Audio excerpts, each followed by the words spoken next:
Hello, aujourd'hui on va se retrouver au Moyen-Âge, mais on va un petit peu changer de région puisque je vais te parler d'art islamique et plus particulièrement de la grande mosquée des Omeyyades que tu peux retrouver à Damas. Elle a été construite entre 706 et 715. Juste avant, je vais te parler un petit peu de la dynastie des Omeyyades, de où ils viennent, c'est qui, comment ça se fait. Donc c'est une famille qui est affiliée à la famille du prophète Mohammed et c'est des descendants de ceux qui organisaient le pèlerinage à la Mecque. Ça va être une dynastie fondée par Moawiya qui est un ennemi d'Ali.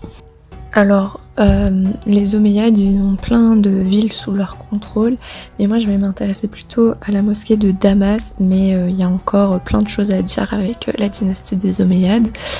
Damas, c'est une ville ancienne qui va être occupée dès 3000 avant Jésus-Christ.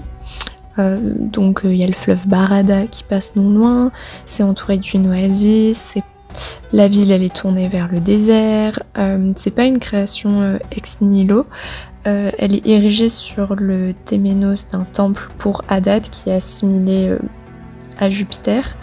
C'est un temple fermé sous Théodose Ier.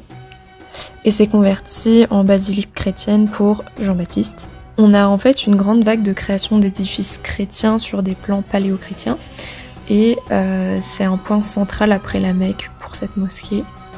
Ça va être la capitale des califes omeyyades et la mosquée va être classée dans les 7 merveilles du monde à l'époque médiévale. C'est le fils d'Abd al-Malik, je suis d'avance désolée pour les prononciations que je risque d'écorcher, et donc c'est lui qui va commencer les constructions de la mosquée. Donc à l'époque, je te rappelle, du coup, c'est encore une basilique chrétienne dédiée à Jean-Baptiste. Le calife a dû négocier avec les dirigeants chrétiens pour avoir l'ajout d'une nouvelle église dédiée à la Vierge, et comme ça, lui, il peut construire sa mosquée. Il va demander à l'empereur de Byzance de lui envoyer ses artisans. Du coup, il va forcément avoir quelques petites influences des artistes byzantins. C'est un espace ouvert, orienté vers la Mecque, qui comprend un portique, on a une cour centrale, on va avoir 3 entrées principales d'origine antique, on a aussi un shan, qui est une cour ouverte, qui est bordée par des portiques, soutenus par des piliers en alternance avec des colonnes. On va retrouver des chapiteaux corinthiens, donc ça, les chapiteaux corinthiens, c'est des choses que tu retrouves dans l'antique. On va trouver évidemment le trésor pour stocker l'argent de l'État et on va avoir un décor de mosaïque. C'est une mosquée qui possède des minarets dits de la mariée, de Jésus et on en a d'autres encore. Le minaret, en fait, il apparaît pas tout de suite dans l'art islamique, mais il va apparaître au 8e siècle et ça permet en fait à l'imam de faire l'appel à la prière. C'est un élément architectural qui est assez important et qui va vraiment marquer le paysage urbain. Il a un style propre qui va évoluer dans le temps et espace évidemment. On va avoir une salle de prière le long du mur de la Qibla. Alors le mur de Qibla, c'est un mur dans la direction de la prière, soutenu par des rangées de colonnes parallèles à la Qibla. Ça permet en fait pour tous les fidèles de voir un mihrab qui matérialise la direction de la prière, du coup vers la Mecque. C'est généralement un objet qui va être très décoré.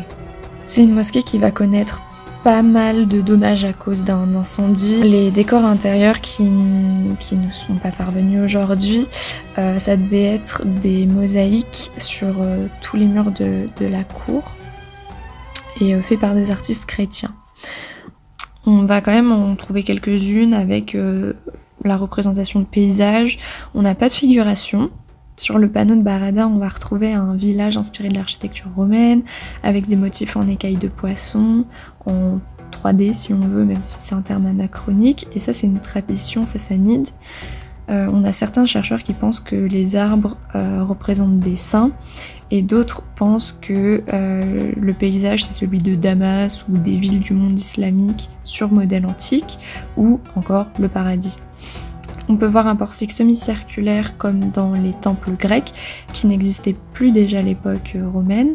On a la représentation d'une sorte de mausolée. On va avoir 2 pavillons au bord du mausolée, dont un qui a des caractéristiques chinoises. Alors ça peut paraître étrange. On a la porte d'entrée qui est décorée de mosaïques, qui va être restaurée après un incendie. En suivant les plans anciens, et c'est une mosquée qui va servir de modèle à de nombreuses mosquées postérieures.